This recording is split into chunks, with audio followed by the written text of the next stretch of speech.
start recording, and we're live. Yay! Yay! Okay. So, hi everyone. This is my very first live, like that I that I'm doing on my own without Marita.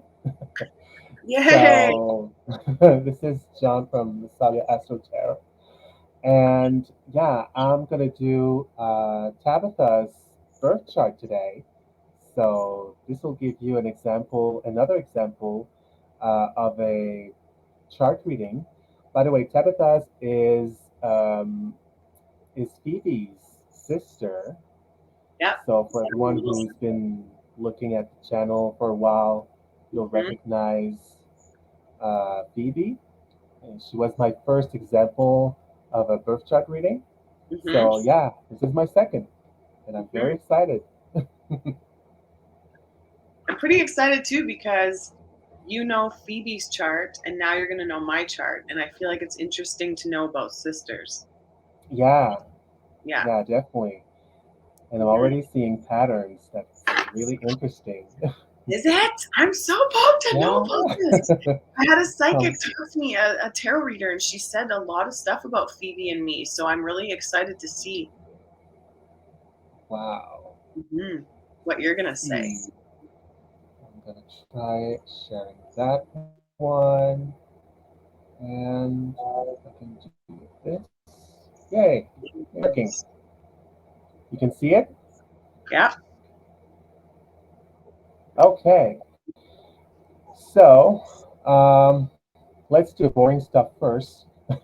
Okay. So, first of all, I'm going to talk about what's outside of the chart right now. And afterward, I'm going to work my way through the info. I'm going to first talk about the elemental tally, the modality tally, uh, anything related to calculation related to your chart, uh, the the spread of your chart, and the general dispositors, if there are any, there is actually. Okay. So I'm going to explain it all to you in a step-by-step manner. And after like maybe 30 minutes in or 20 to 30 minutes in, I'm going to do the planets.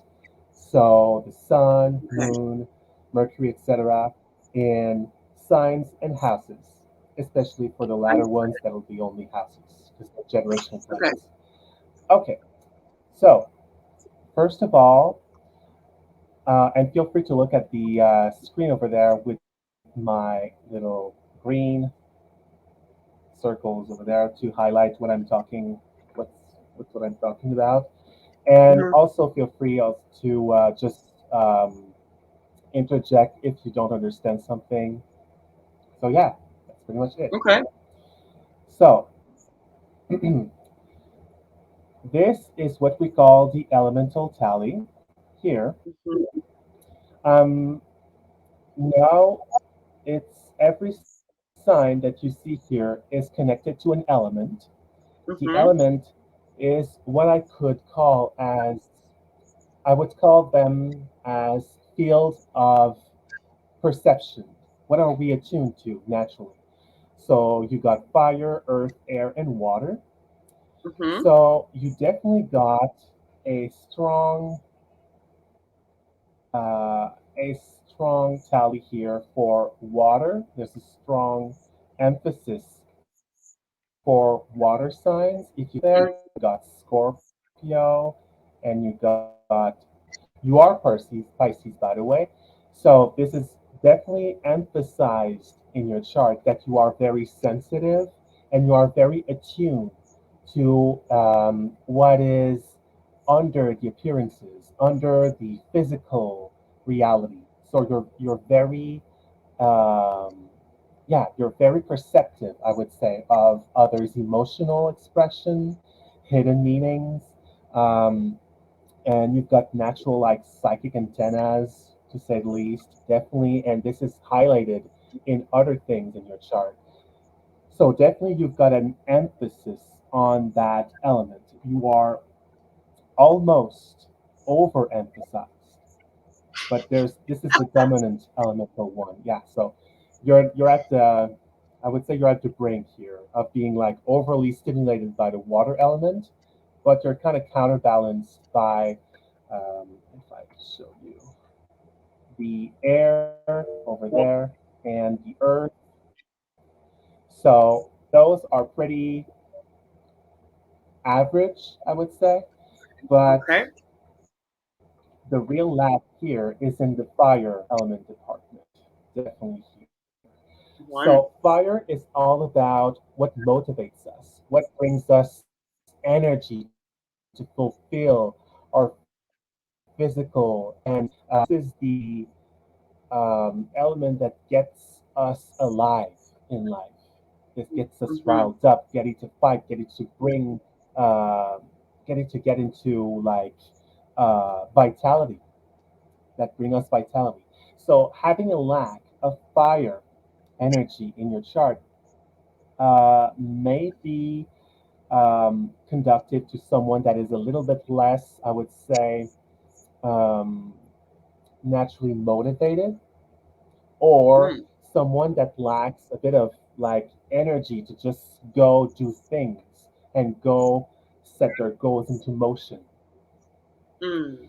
Uh, Obviously, we're only doing the broad strokes right now, so there is contradictions. There will always be contradictions. So definitely here, I would see that in your chart, it's like, yeah, definitely there's a lack of maybe I would say motivation to be active in the world, but at the same time, there is some elements that contradicts that statement. Mm. So we're going to see it later. So then the second part here is the modal tally or the modalities. Modalities are the second layer, I would say, of the signs. So, for example, Pisces here is what we call a mutable water sign. Water being the element attached to the sign of Pisces, and mutable being its modal or mode. So, the mode is the way it's basically the way signs get into action. How do they go into motion? So you've got cardinal represented by C, fixed represented by F, and M for mutable. So even though are Pisces and Pisces is a mutable sign, you've got a strong dominant fixed disposition here. So what is the fixed mode? So fixed signs are Scorpio, Leo, Taurus, and Aquarius. Those four signs are in the dead center of their respective season. So if we take the northern hemisphere, that'll be the peak of heat, summer for Leo, that'll be falls for Scorpio, etc., for Aquarius and Taurus, respectively. So those signs are very set in their ways. They don't want to waver. They don't want to be influenced by external.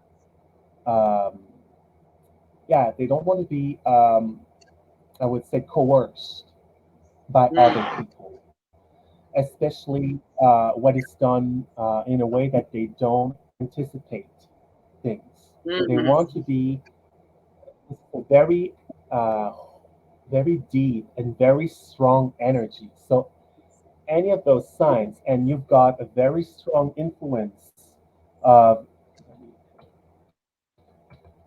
you've got Scorpio here and Aquarius emphasized in your chart. So those two signs tells me that you are tell me that you are very strongly set in your emotional reactions, and also that you are very You may have very strong opinions, very strong ways of seeing things, very quirky angles, very personal ways of looking at things. So that's pretty much it for the middle aspect because you don't have any strong weaknesses here. So the fixed modality is emphasized, but yeah, there's some of it, but there's no like big gaps in the others. So then you've got, and I'm gonna reach for my Word document here because I'm a little bit here. Okay. So then here over there, this is the quadrant. So this, you see the big line there Do I see what? in green. This Oh, yeah. Yep. are what we call the quadrants. Yeah. So Quadrants. the they divide the numerical sectors 1, 2, 3, 4, all the way up to 12 into four quarters.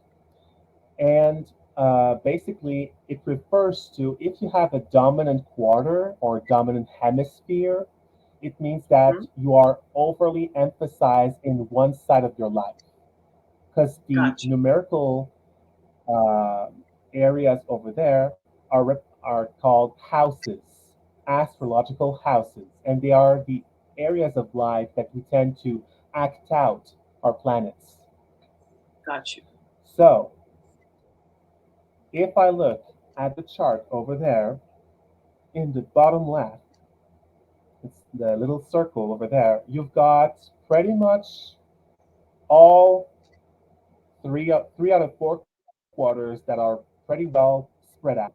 But there's a big gap for the this one over there. So Cancer what and that means it is that yeah, in a way, that'll be Cancer and Gemini for you. For what that means that you see that big cluster over there. yes. Yeah. I'm gonna erase some of the that one over there. So there's a big emphasis here on your first house of identity.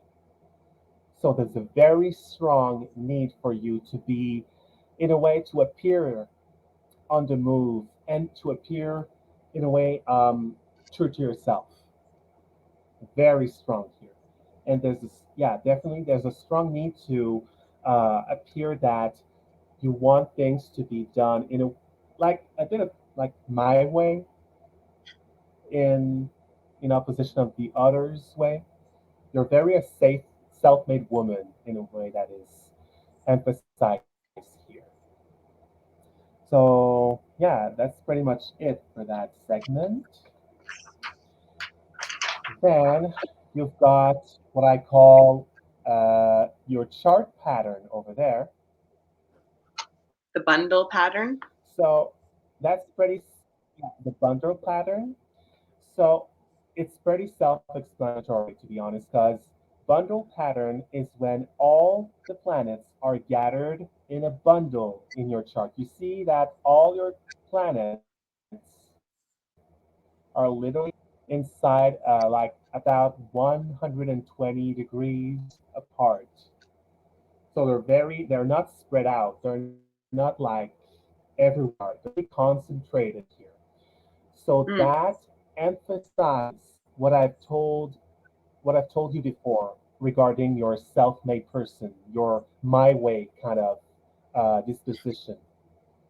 It's really about getting things done in the way I see the world, in opposition of like asking for advice, being more.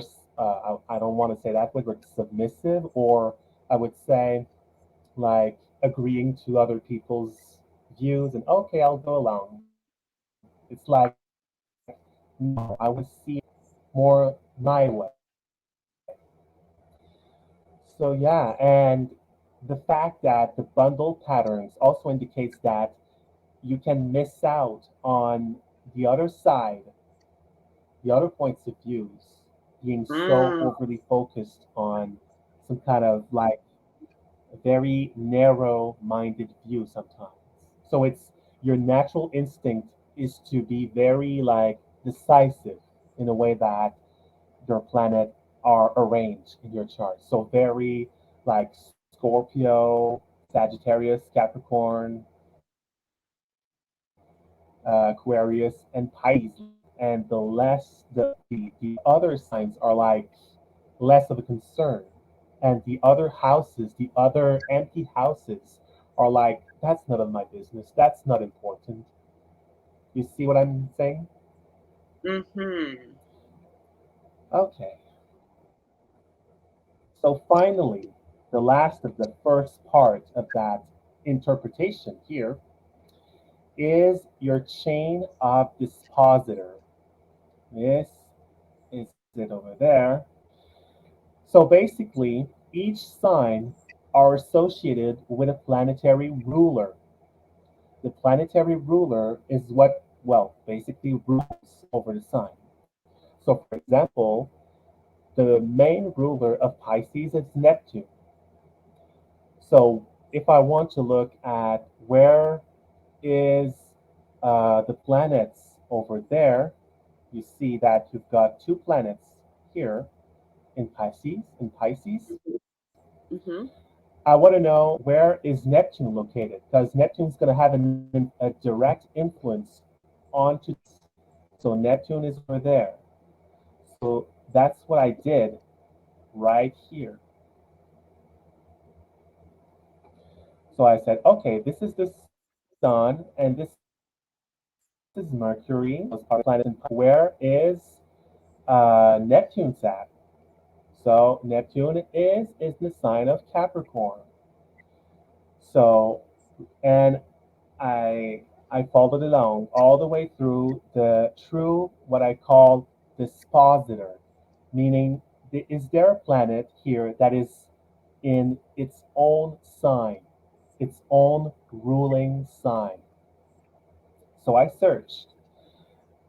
So I first started with the Sun and Mercury. Okay, there aren't in their ruling sign, in their ruling sign, yeah. So I searched Neptune. Is Neptune is ruling sign? No. So I search again. Is Saturn all the way through, and you see it, Pluto. So Mm, Pluto here is the general dispositor of your chart, meaning that there's no other planets that are uh, that are sharing like sharing the crown, so to say.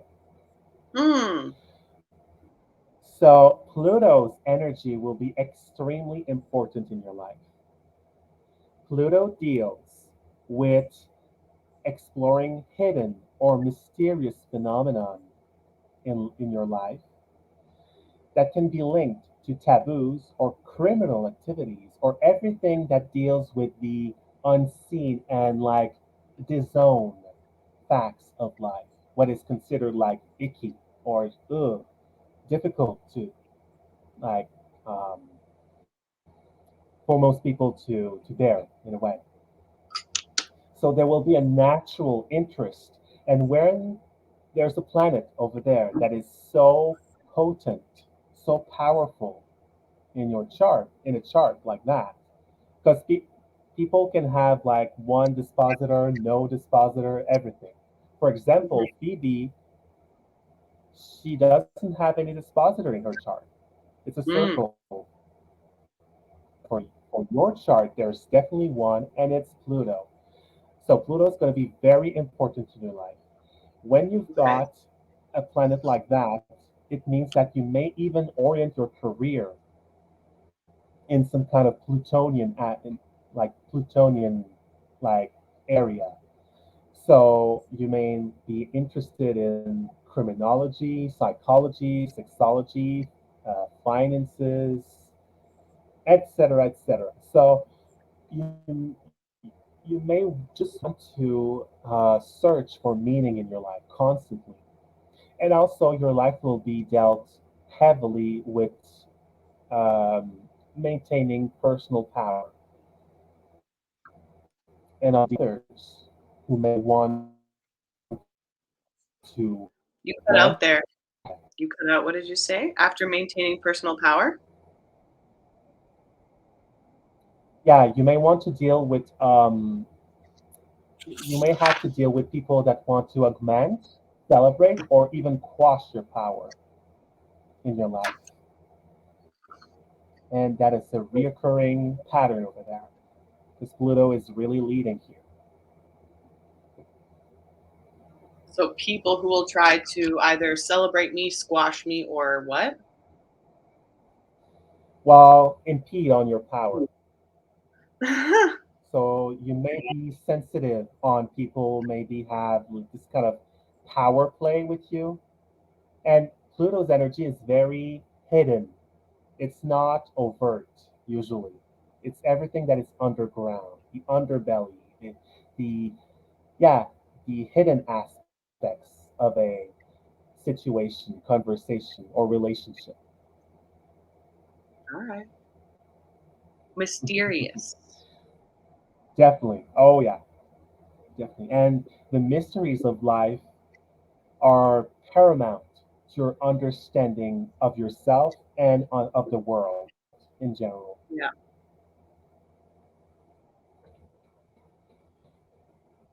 Okay, so that's pretty much the first part is finished, I would say.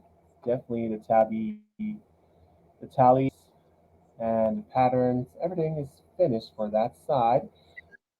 So now on to the second part. Well, I will describe each of your 10 planets in signs, especially for the Sun, Moon, Mercury, Venus, and Mars. They are personal planets and houses for everything else, for Okay. every planet. Woo-hoo. So I'm going to start first with the ascendant. So this is the AC that you can see here. So you've got a I see. particular interesting ascendant Where's here. the Sorry? Where's the AC? Oh, the AC is over there. Oh, okay, okay, okay, Yeah, okay. can you see it? It's in 25? green. Mm-hmm. Okay. So yeah, this is on the 20th degree of Capricorn. But you've got an interesting, I would say, interesting ascendant because you've got a whole, you've got a whole sign contained into your first house here. Can you see it? So your first house is starting here and ends all the way down here in Pisces. Okay. So you've got the sign of Aquarius contained in your ascended house. So what that means is you got in reality you've got two ascendants. So in layman's terms, it means that first of all you've got to react in a Capricornian way, in a Capricorn way. The ascendant is everything, is your social map. It's how you interact and it's how you first interact with people when on a first base. Like here we go, here's Tabitha. It's like it's me. Here's my business card. Yeah, first appearance. So people first Is gonna see a somewhat. Sorry. is Capricorn like the Capricorn way? That's how I react with people. They see me as Yep. Capricorn. At a first, yeah, in a first quick glance, at a first glance. That's So hilarious. so people can see you as a little bit distant at first, or very, like, not truly open emotionally. Yep. Um, a little standoffish, I would say. Don't Mm-hmm. want to reveal too much. So you may even people have maybe even said like, "Wow, she's so mature," like when you were younger, or "Wow, she's so like I don't know." There's something adult about Mm-hmm. her. Mm-hmm. So definitely, people who have the ascendant in Capricorn, they can be a little bit, I would say, well, yeah, older than they actually are, and they may be indeed old souls sometimes. Hmm. The most crucial thing is that the first thing that you will see in your life, because these are all about like birthing of an activity or a project or something, the first thing you will see and react to is what needs to be done here. What are the what are my responsibilities? What's what the workload is, and how I'm gonna reach like uh, how I'm gonna reach my objectives. Mm. It's a very pragmatic, almost pessimistic kind of way to see the world at a first glance. However, there's also Sagittarius contained inside your ascendant. So Mm. you will also have a little bit of Aquarius kind of works inside your ascendant. That's interesting because, well, Aquarius to be ascendant can leave you with two tendencies. One that is very akin to Capricorn, that is more cautious and conservative, but the other way is more freedom seeking and independent. So there's definitely some kind of, I would say, difficulty sometimes truly be in tune with the more practical, responsibly owned side of life, but on the other way, being committed to like our personal sense of freedom or personal sense of how can I improve my life? How can I truly break out what's impeding me right now? How can truly change the way I see things and be considered original and truly myself? So there's this kind of, do I favor social expectations over what is truly like my own individual self? Or like you see, you can like hesitate over those two tendencies at times. And Mm. if I look at your chart, definitely I see a more Saturn, Capricorn like uh, power, I would say. Uh, Going over the more Aquarius freedom seeking like pattern here.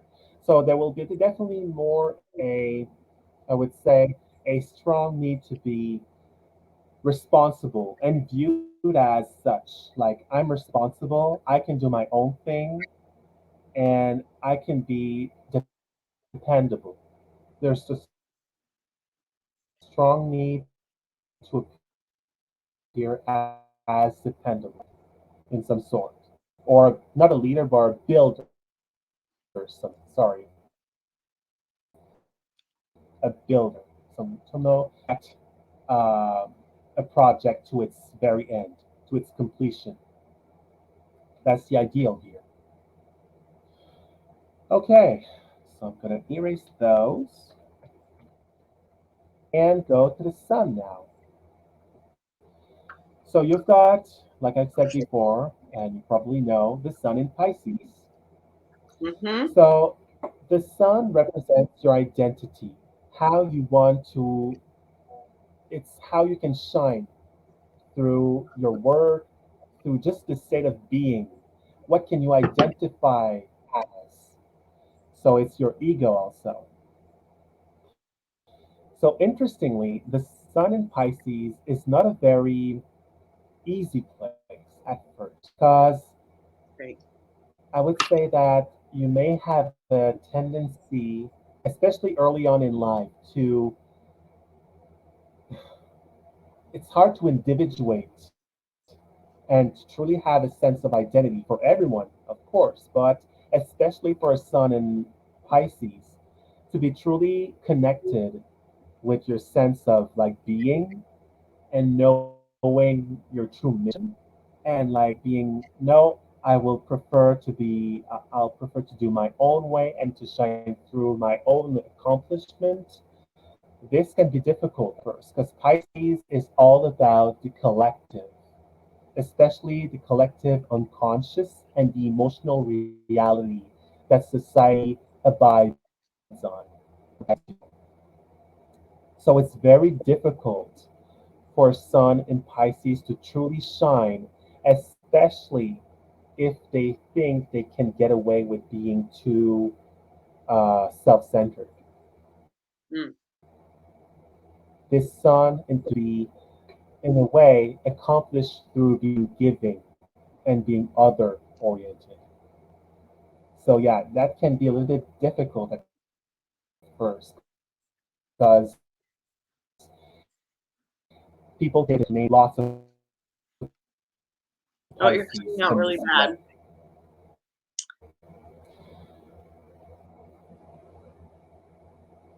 You got Well, something to say? yeah, you were cutting out really bad. The last like minute or so, it was not clear what you said. Oh, okay. Okay, I'm gonna. Okay, so yes, it's kind of the collective unconscious sign. So having the sun in the sun, meaning my identity, my way to shine through the Hmm. collective, can be difficult at first because you want to truly individuate of being by others' points of views, emotions, everything. Because you're this is a very um, sensitive son. This is a very sensitive identity. Almost like grabbing every kind of I would say every little things in its environment, and they can say, "Oh, that's my identity. Oh, that's me. Oh, that's me."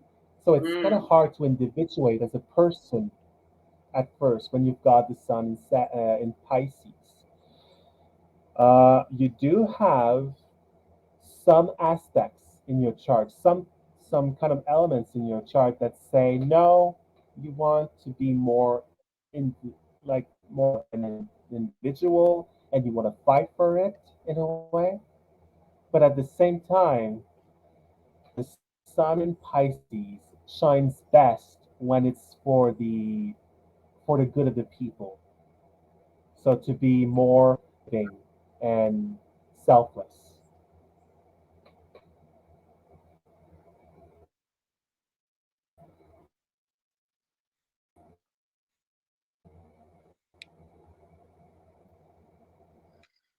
I feel that for sure.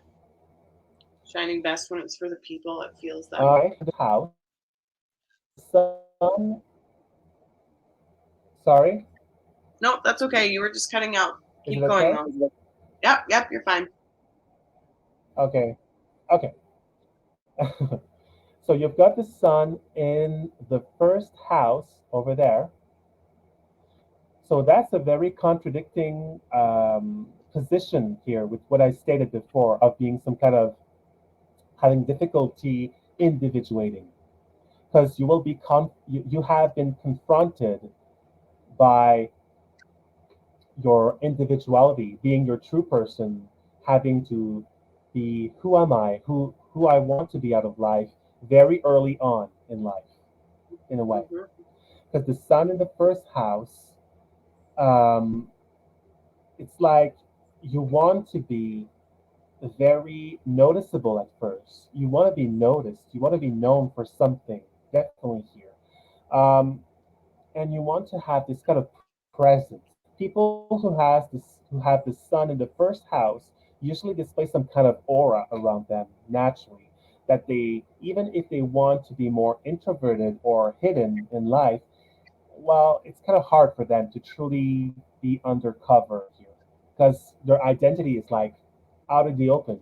The first house is like everything that jumps to mind, or like everything that is out of the open, out of like for everyone to see at first. So having the sun here is like, here I am, here I go, I'm here, and waving, uh, like expectedly.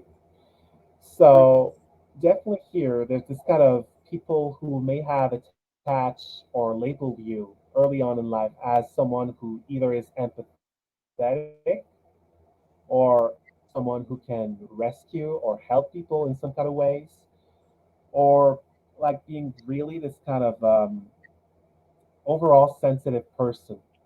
That is kind of, oh, that's this person over there. Oh, this is Tabitha. This is some kind of very helpful, understanding, or some kind of truly like other centered person. Hmm. Uh, yeah, and I don't. Yep, sorry. No, I'm just agreeing with you. You want? Oh, okay. So yeah, definitely here. I would just say that the sun is pretty far from the ascendant here, so the effects might be a little bit less intense because every time a planet is really, really close to the ascendant, its effects will be amplified. So it's really, really far away. So I would say that the effects are a little less intense as I was describing a couple of minutes ago. Okay, so let's jump onto your moon. That if, that is always interesting because some people aren't necessarily identified with their sun because the sun actually, I would say, demands some kind of like push towards like completion. The sun demands like, okay, you need to do that in order to shine, in order to be noticed. But here, the moon is everything related to your emotional person. So it could be just your emotional reactions, the way you feel at ease, the way you feel secure, the type of home you want, etc. So it's more of a very personal nature, I would say. So the moon in Aquarius is really interesting because your emotional security comes from feeling a sense of autonomy and freedom. You fear being trapped by external pressure and seeks comfort through expressing original ideas and with your imagination. This is a really strong imaginative moon that has a very forward thinking, future oriented, some kind of, yeah, they like to truly like envision what the future would like or what could be or why, how could people like improve themselves. So yeah, definitely here this is a very friendly moon also. So your emotions are much more geared toward being friendly with people, being more like open-minded. Hey, how are you? That of that. So it's a more engaging moon, but that can have a very strong, difficult time with intimacy at first, because it is less keen on, I would say, being open um, with its more tender feelings, because there's some kind of fear related to being vulnerable, usually with that moon. But this is a very friendly moon. Okay. Um, inter- so what's interesting here is that your moon is in your first house. So people, what I've said before about your sun is also true to your for your moon too. So your moon will be seen almost instantly by others. So you will be your emotions, the way you react to things, the way you will feel maybe emotional about things, will be seen quite readily to others, usually, especially with your friends. So you may feel, even though that this moon is not particularly emotional in sense of like the traditional sensitive person, it it's just the way that uh, other people can see how you can be reactive to some kind of like, I don't know, situation that you may feel trapped or you may feel like constrained by things. So people you will immediately see this kind of emotional side of yours, if that makes sense.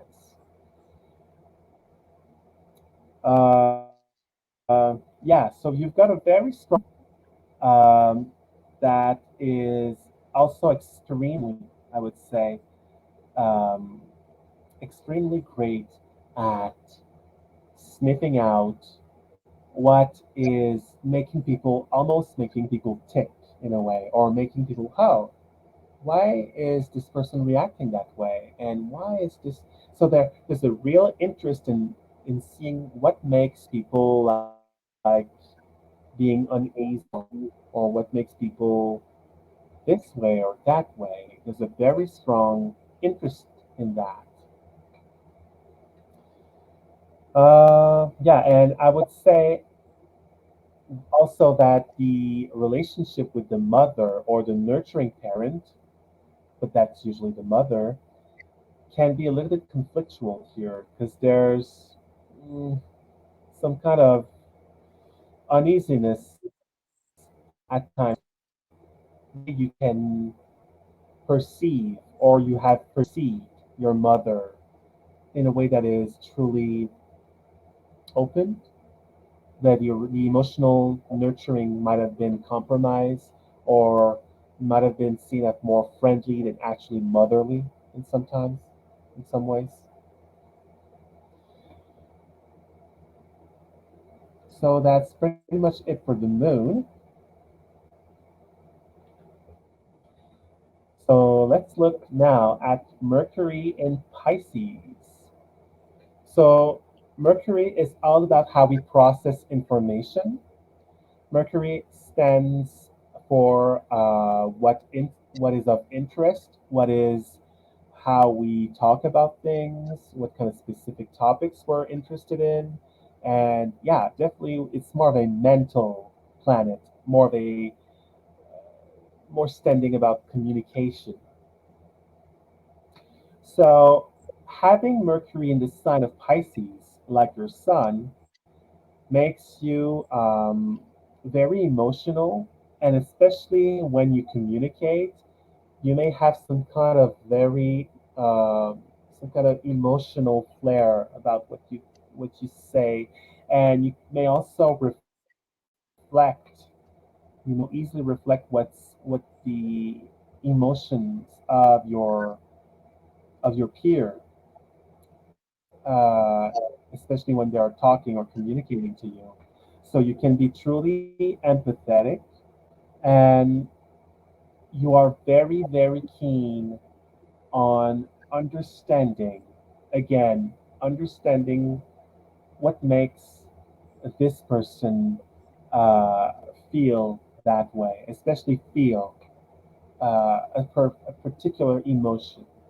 And you like to communicate very deeply also. You got a very strong inclination, not only because you have it in Pisces, but there's other aspects in your chart that suggest that you are very, very, uh, you have a very strong emotional awareness of the way how you communicate with others, and you have a very strong intuitive flair about how you can communicate with people. This is a natural talent.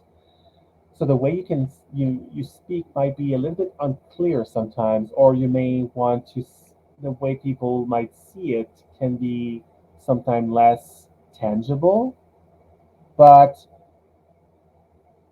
as a whole, you are very idealistic in the way you speak, in the way you think, and you might even enjoy like doing some kind of writing or reading about poetry or mystery, fantasy novels, or things like that. Having Mercury here in the first house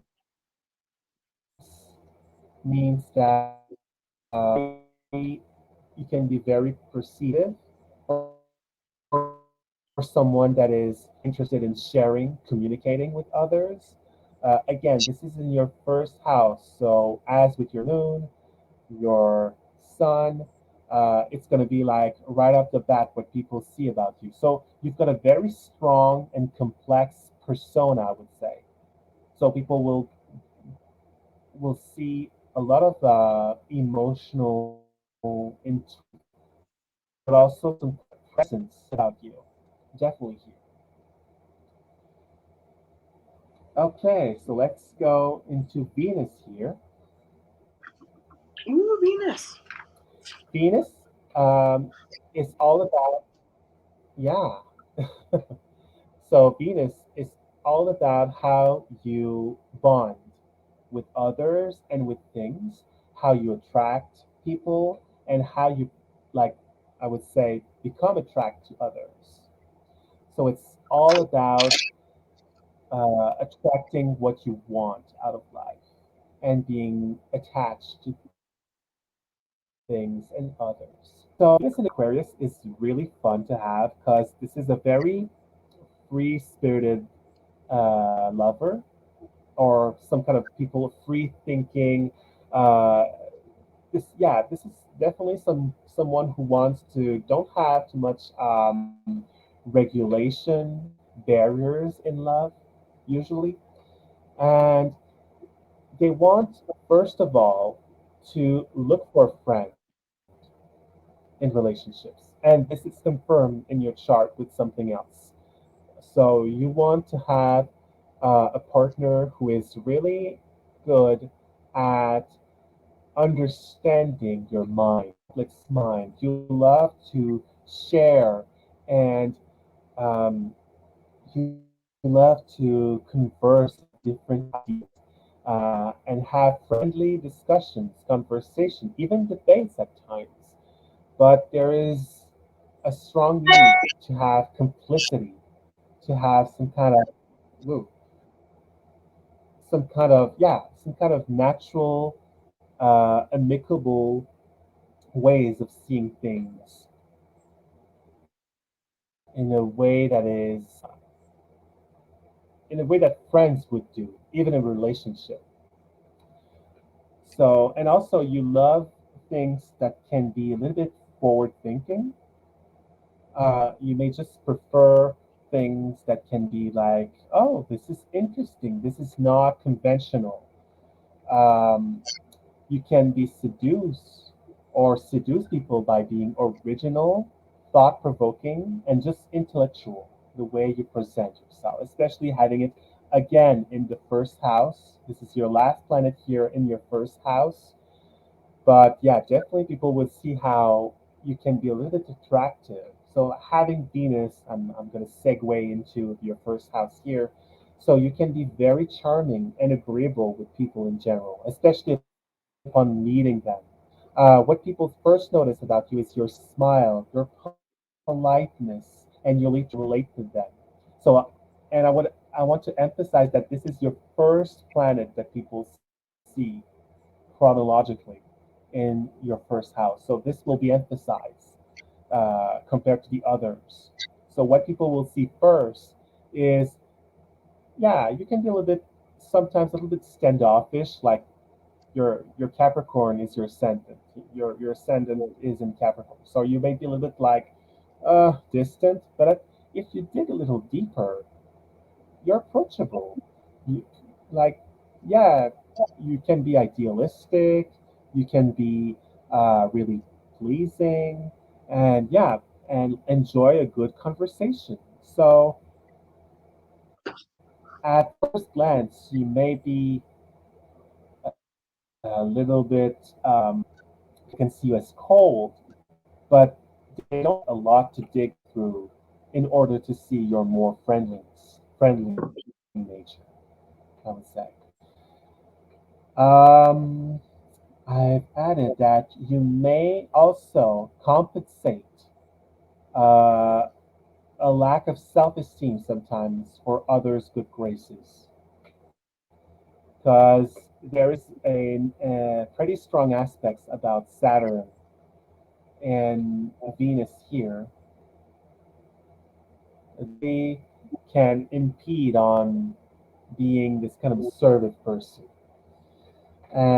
And yeah, it's it can be really hard at first to be truly, I would say, upfront with what you want, because Venus charms people into what they want her to do. But with Saturn, it's like, well, I want people to do those things, but I don't have, I'm afraid of being rejected if I do that.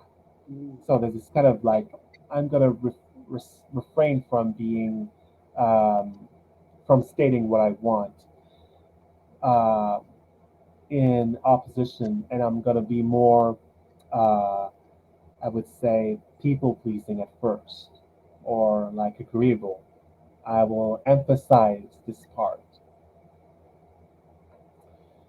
Okay, now finally we're out of the first house Wow. and we're going all the way through here finally. So we've got Mars to deal through, to deal with. So Mars is like the opposite of Venus, where Venus is charming and and trying to attach itself to someone to seduce, to be seducing and to form a bond. Mars is like, no, I'm going to state what I want and I'm going to coerce you into it. So I'm going to be this kind of almost military-like person, and I want to assert myself and state my demands instead of being like people pleaser. No. So Mars is the aspect in all of us that wants to have what we want and fight for it. So of course, it can be really hard for most people to be completely embodying this energy. And you've got Mars in Scorpio. So interesting. Mars in Scorpio means that you are stimulated by situations that require investigation, that are about uncovering secrets, taboos, etc. So you want to delve deep into things. You like to, and when you said at first, I don't want to give up, this is one of the aspects that one of the position, planetary position I was referring to when I said I know that. So definitely here there is a strong need to be like persistent in what you want, and truly want to dig through the root of a problem, an issue, mystery, study, etc., etc., etc. So it's a very relentless search for something very deep. Um, so, for example, I'm gonna give you an example. I know someone who had Mars in Scorpio and was always at the gym. For example, he was relentlessly going through his body to the extreme. So take it metaphorically as you are stimulated by things that can go through an extreme. You want things to go intensely and you are motivated by it. Interestingly enough, Always at the gym. the way you manifest your anger, yeah, Hmm? yeah, but interestingly enough, the way you manifest your anger is also like um, maybe not necessarily overt, but if someone is truly irritating you or did something that is truly hurtful, Mars in that sign might deploy something that is very either elaborate or like, okay, I'm going to do something that this person will remember, not to mess around with me anymore. This is a very, very like no nonsense position. But I've got to do something else with that position because there's something very important to it that really colors this planet. So you've got Saturn over there, conjunct, meaning that it's tied to Mars. They're very close to each other, what I've highlighted in green in your chart. So they work together, meaning that every time you want to plow through something, you want to get into motion, that's Mars, you will meet responsibilities. You will meet limits, limitation, breaks. Something say, no, wait a minute, you haven't considered something. You need to go through and redo what I like. You can't go haphazardly. You need to go through the right way. So there is some kind of limitation regarding to your Mars here. So even though you want to go through the extreme of something, either by learning about things that is truly engrossing, Saturn here will gonna say, okay, but you need to be realistic about it. You need to be, uh, you need to have some kind of pragmatic approach to it. Otherwise, you're gonna meet like a roadblock or something. I'm gonna take a sip of water here. So sorry, I've been yapping around for the last maybe 45 minutes, but I haven't like asked for your feedback. So Well, it's all how is it? great. No, like this is all great. Everything that you've said so far, I can be like, oh yep, yep, I can see this absolutely. I can see that I am kind of at first could be standoffish, and then when you pull back like one layer, I'm like the biggest teddy bear ever. And I find it funny, but I also use that because sometimes I just don't want to talk to people, and so I'd rather be in my imagination and in my little fantasy land world there. But this the Mm, at first when you were saying that I have a lot of water, which is not as fire or ambitious, and then you said but the fixed signs do prove that to be a little different. I'm like, I also see those aspects as well, yeah, because there's moments where I can my success as a human being, my own success, Tabitha, the water shows up where I don't put enough forward. But then with some things, nobody can get through the brick wall. Like there's so much that I won't give up. yeah, Like I'm not going to stop even though right now I might be on a break. It doesn't mean I'm ending it. It doesn't mean I'm stopping. I won't stop. I will achieve this. And that's important to me as well for people yeah. to I don't even know why, but yes, it made complete sense. Like, no, I'm not giving up. And then Mm. the moon in Aquarius really, and the Aquarius in Your Venus as ascendant, well, in Aquarius and Venus. in the moon really was very interesting. The free spirited, absolutely free thinking, the charmer. My stepdad used to say, "I wish you weren't so charming," because I absolutely am. And but the Mars was interesting because you said the Mars was opposite of Venus, when I felt like Mars in a way works with Venus because Venus is True. like attraction, but Mars has more passion to it, yes, but it's I heard I Yes. was looking at what Mars and Scorpio meant a long time ago, and they were talking about the sexual prowess of someone in Mars and Scorpio, and they said sometimes it's even more than Mars and the Sun.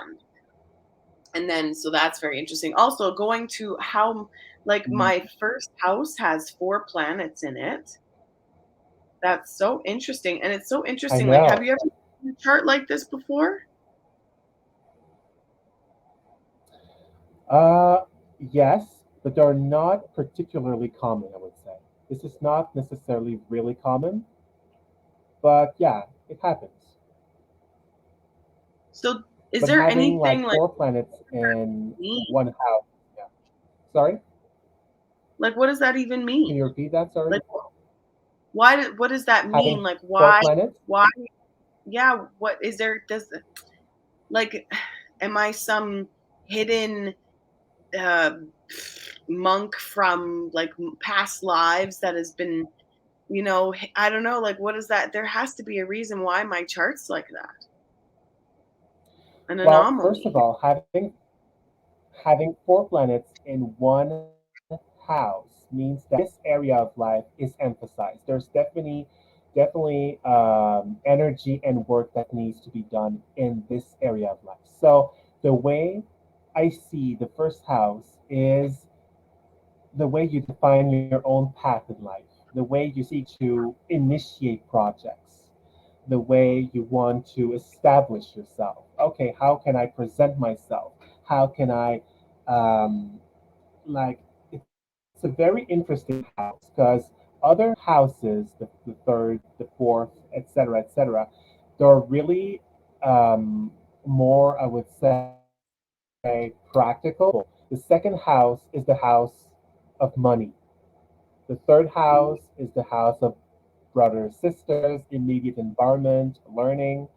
So mhm, having a bunch of planets in the first house of like new beginnings means that you will have to maybe reinvent yourself over and over again to truly like know how it truly feels to be connected with others, with Venus, be connected to your own emotion, the moon, mhm, how to communicate effectively with others, that's Mercury, and your own identity, how you forge it with the sun. mhm. I moved 11 times this year.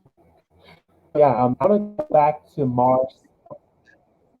Sorry, you I moved moved 11 11 times. times.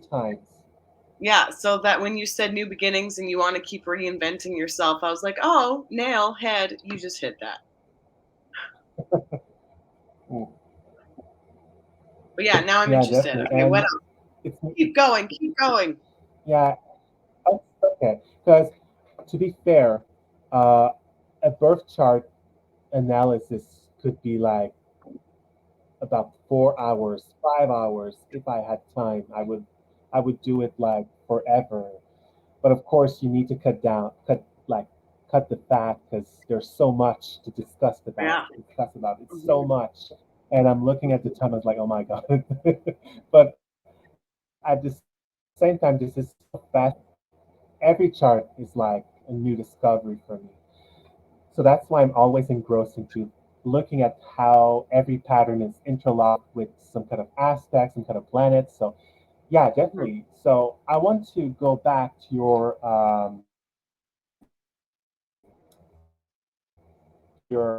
Saturn. So get there means that you will always.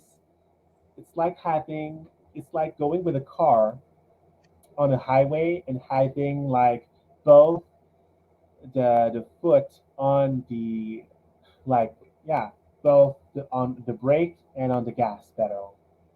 It's like I'm plowing through things, but at the same time, oh, I need to be careful not to go overdrive and doing excessive amount of action. I need to be constructive about it. I need to limit myself.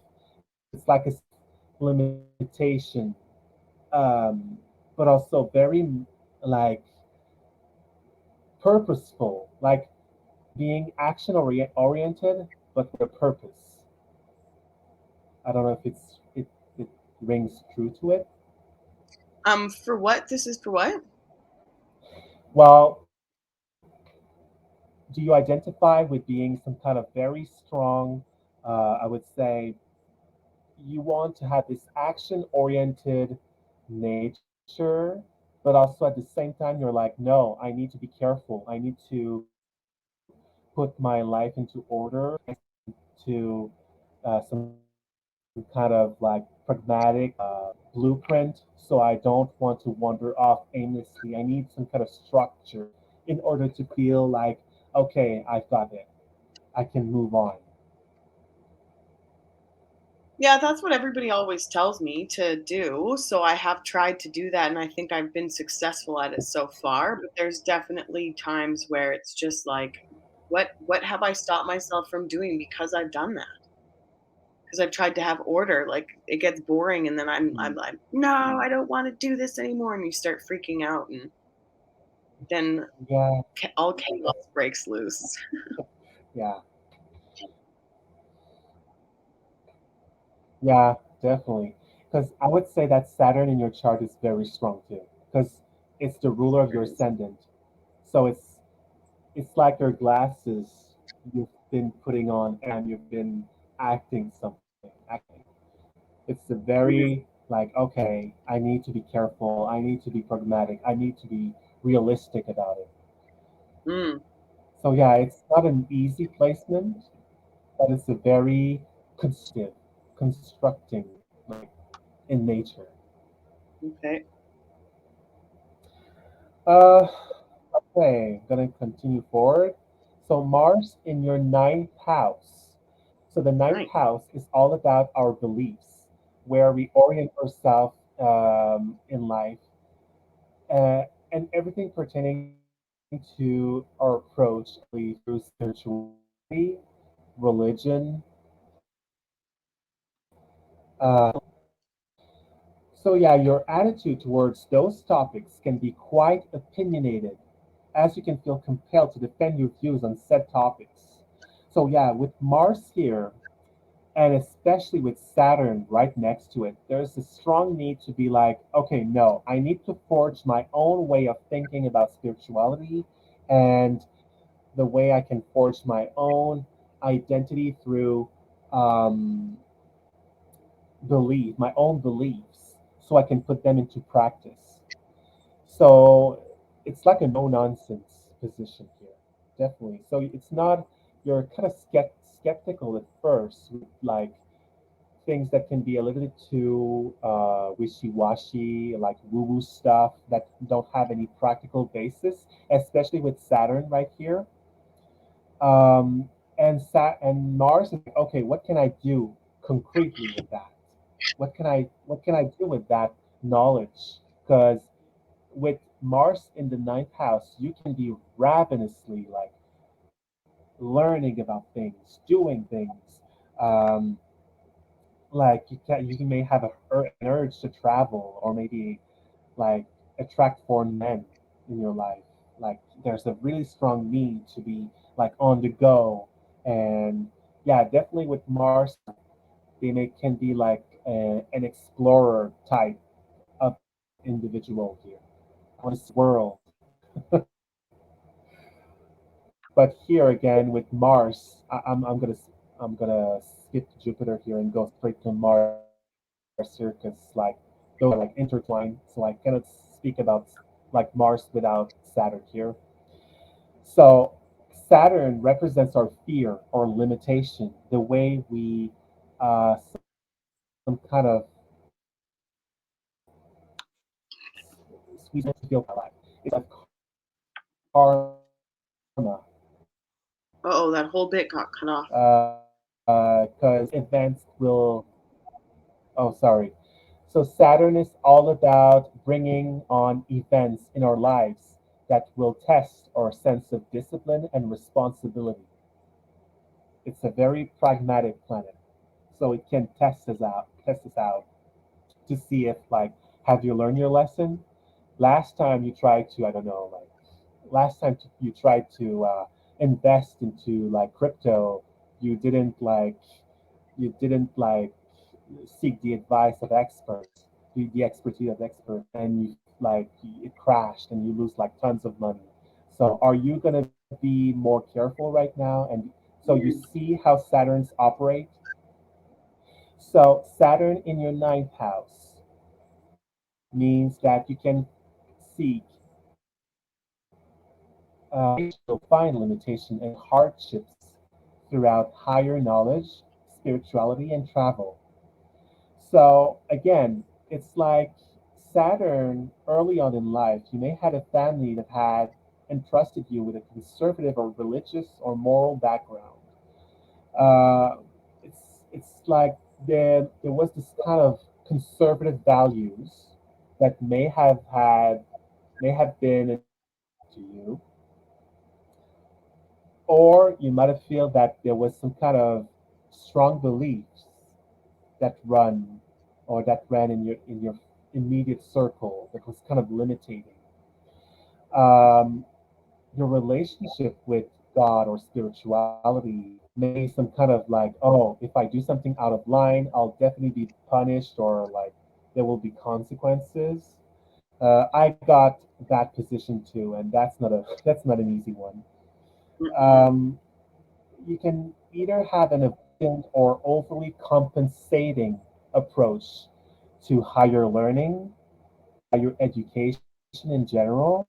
So, university, college, you might even have wanted to go to college, but fear you were not able to do so in some ways, or you may feel like, oh no, I don't know about your situation, but usually with Saturn in the ninth house, there's some kind of glass ceiling in the um, education sector that may have been felt some kind of way.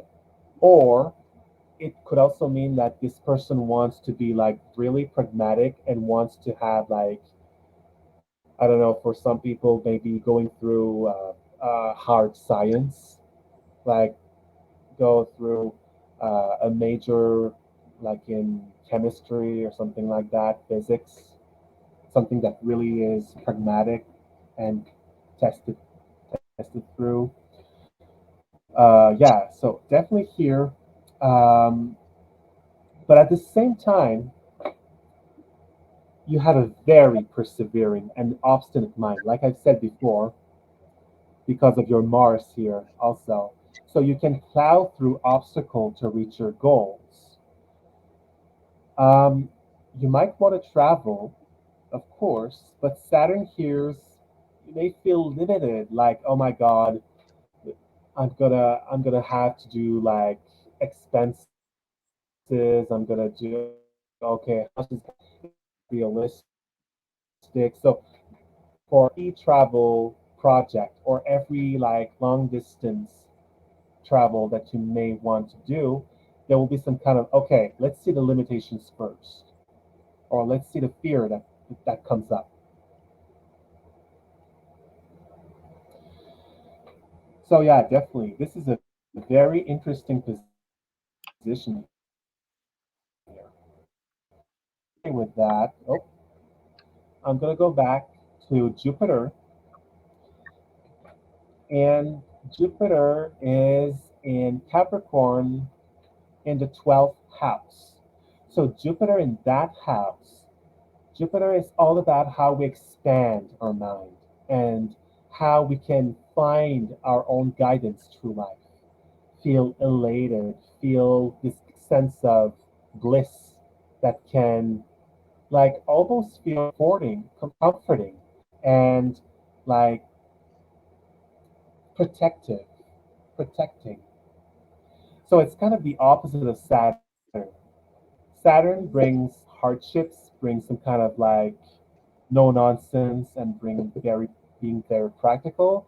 Whereas Jupiter is all about being this free thinker, but also this kind of I'm okay, everything's okay, I feel protected, and life's a journey I'm gonna explore every nook and cranny, and I'm never gonna be bored. So, Jupiter in the 12th house, you expand your mind and find guidance through spirituality.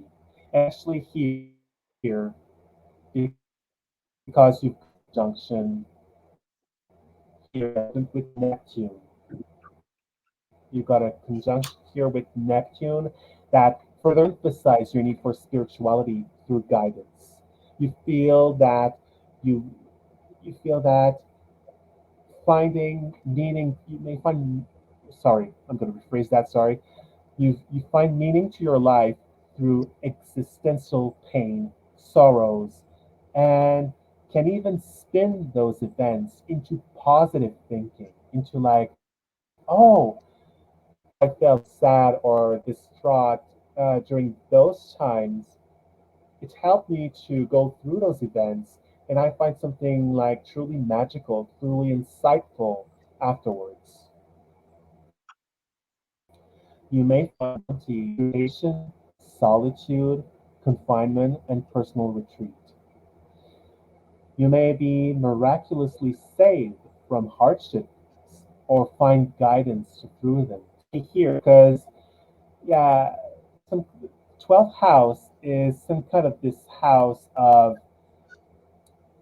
spiritual reckoning where we can experience truly gruesome experiences that is us truly like disheartened, but at the same way it's ultimately to find our own essence that we can function without like commodities.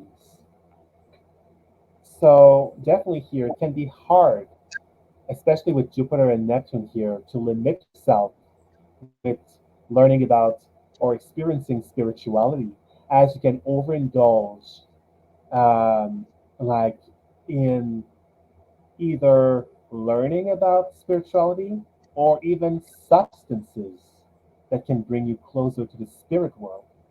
For some people, there may be some kind of addiction to like I don't know, doing drugs or doing some kind of like um, yeah, some kind of medicating themselves to truly be some kind of being elevated in life, be elevated in their spirits.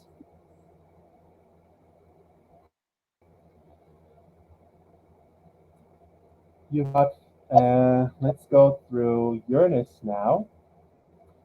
Uranus in the 11th house. Uranus is all about how we seek individuality and freedom in our life, how we break conventions, and how an area in your life can be truly chaotic because of it, because there's no structure applied to it. So, your group of friends at the 11th house may share unconventional ideas and topics and be quite independent in nature. You can be even connected by sharing a common vision with like-minded people. You like discussing about humanitarian events with friends. Some of them might even live adventurous or chaotic lives with little to no stability. You also decide to keep most of your freedom when it comes to future endeavors, as you prefer to keep unpredictability to the equation. So overall, your friends and goals can change drastically several times during your lifespan, and you have some kind of really strong insight into what like the future, your friends, and like projects can be, but they might be little to no uh, practicality to it that may be lacking. Neptune, as I've talked before, again, it's with Jupiter here in the 12th house. Neptune is in its own house of spirituality. Neptune is the great glue that ties every single human being with each other. So that's why it speaks about the collective unconscious.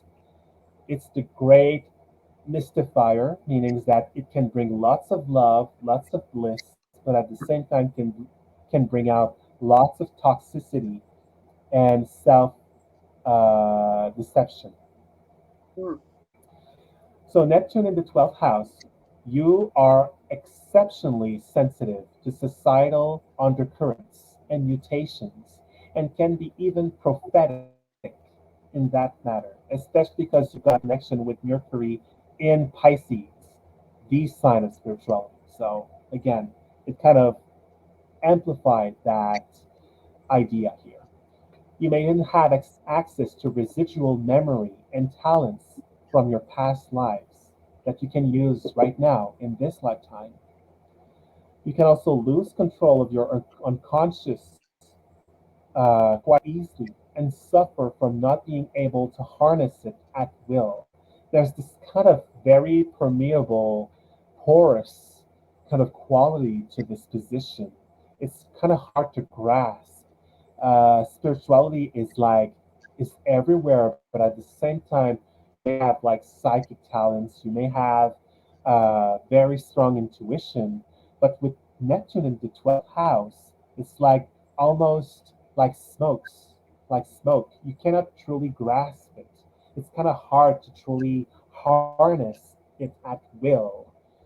So this can make you quite like bummed out at times. It's like, why can't I truly be mastering my talents? Especially because of the house in Pisces over there. Like I'm gonna circle it. Yeah, here.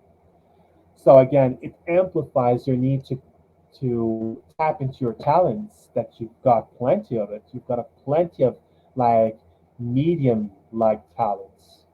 But at the same time they can be like, oh my God, there's so much of it, but I can't reach them to its full potential.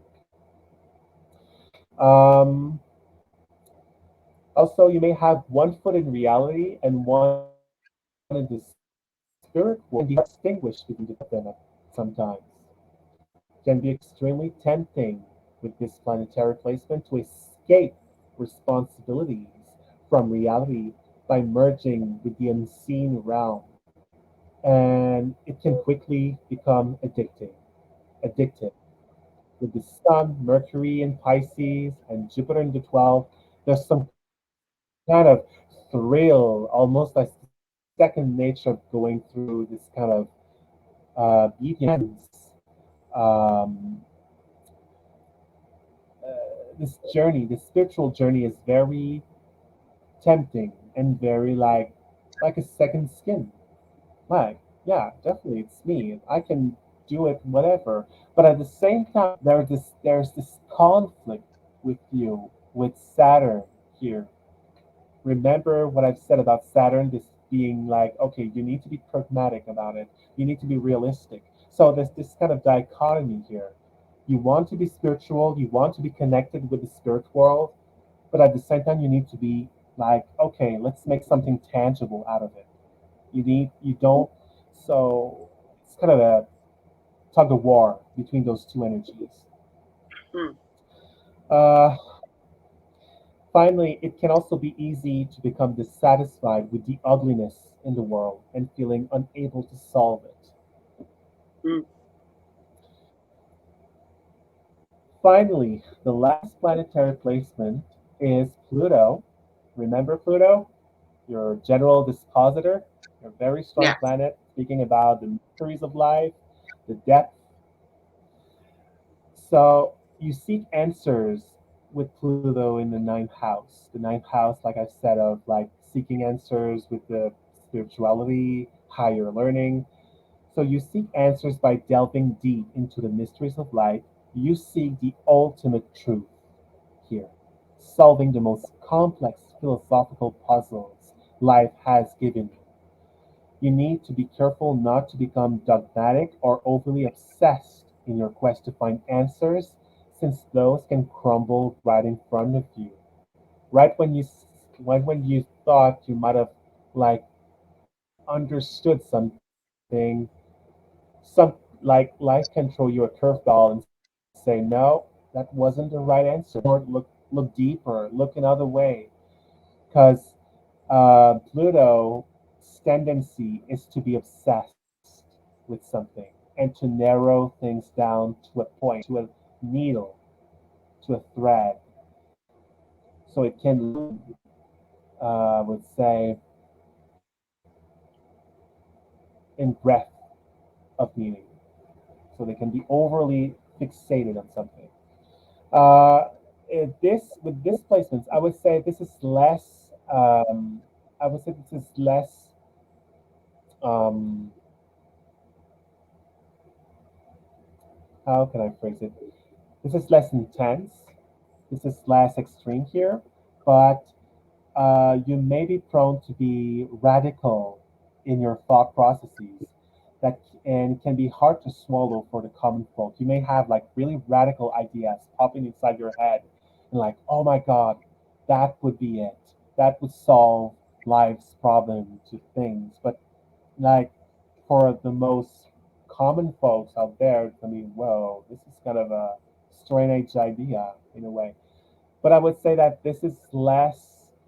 of an issue here because your Pluto is really beautifully aspected with Uh-oh, all those Bridget. blue aspects. Sorry. So, like I said, with Pluto being really well aspected with all those blue lines, like it's less of an issue being like having this radical thinking. Nevertheless, people with this placement can profoundly impact, even with academia, or like just want to dig like truly profound answers out of something.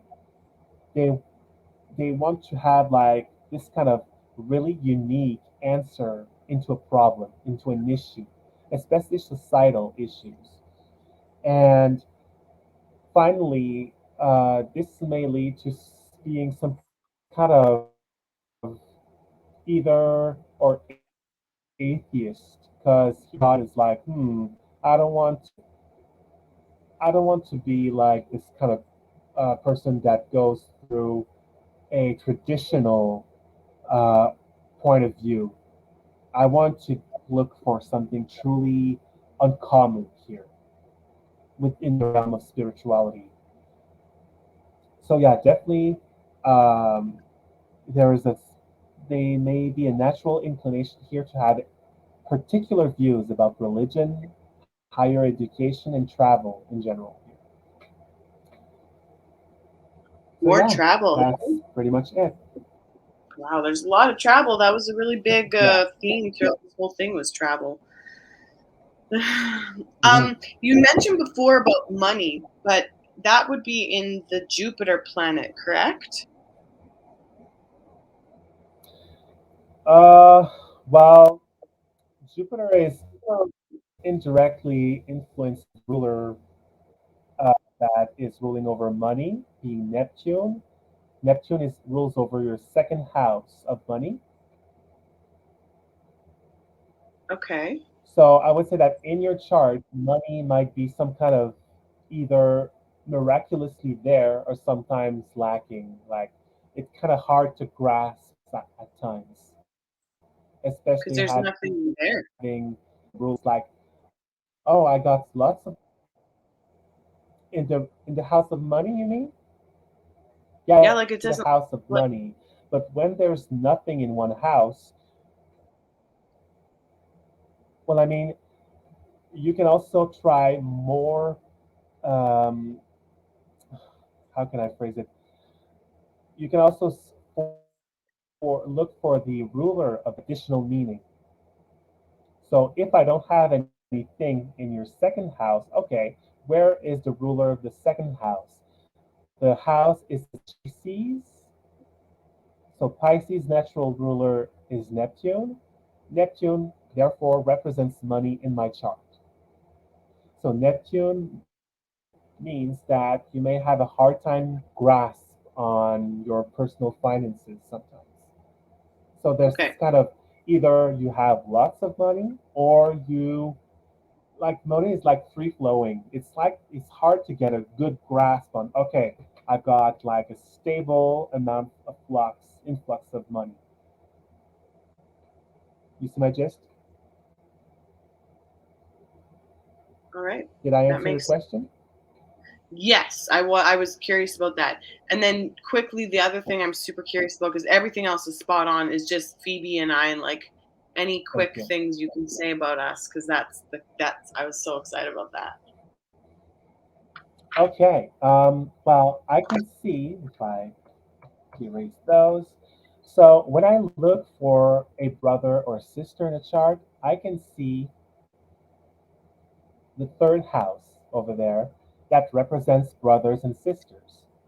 So Phoebe here is represented in your chart in with the third house in Taurus, in the sign of Taurus, meaning that okay, uh, there's nothing in that house, but then which is Venus. Venus is the ruler of Taurus, which is where the cusp, meaning the line over there of the third house is starting.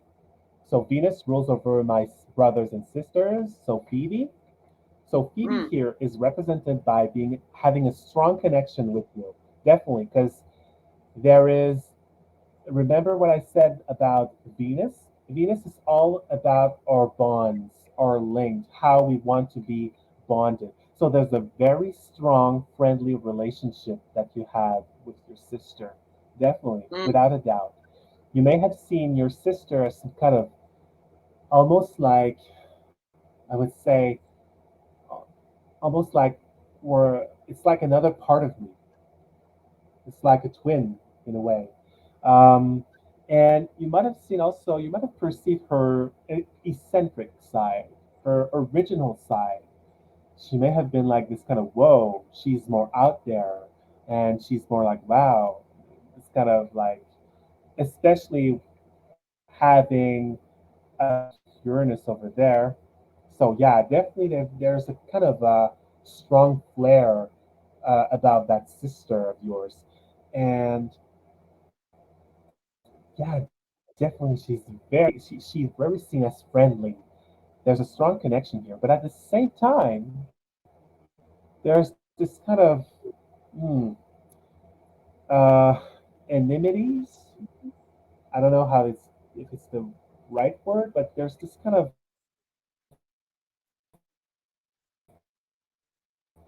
conflict of be from the sister, but also could be from the relationship that you both have. So yeah, definitely there's this kind of like you and her maybe well, it's siblings, so maybe butting heads sometimes over something, over convictions, over things that one sees it That sounds more this like my way and the brother. other sees it. Oh, interesting. So you've got a brother too. Really? Me and Okay. Phoebe have a brother, I don't yeah. want the keep like 3 hours long, but yeah, definitely. So you can see that even with the first house, you can see that some aspects will be amplified on with one sibling, but the other aspects will be amplified with another sibling.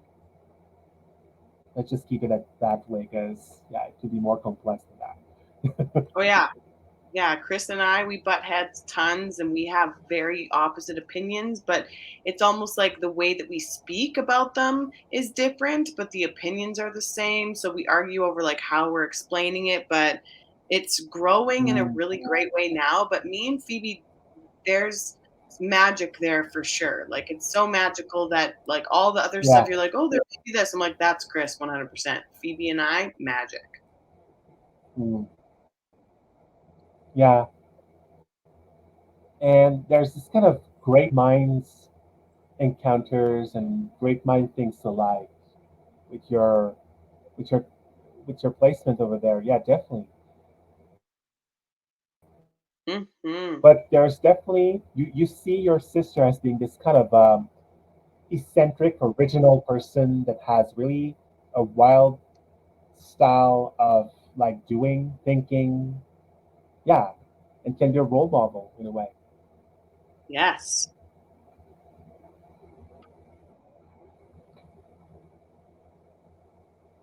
Yeah, Absolutely, I do. so I think that's it. Oh my gosh, that was great.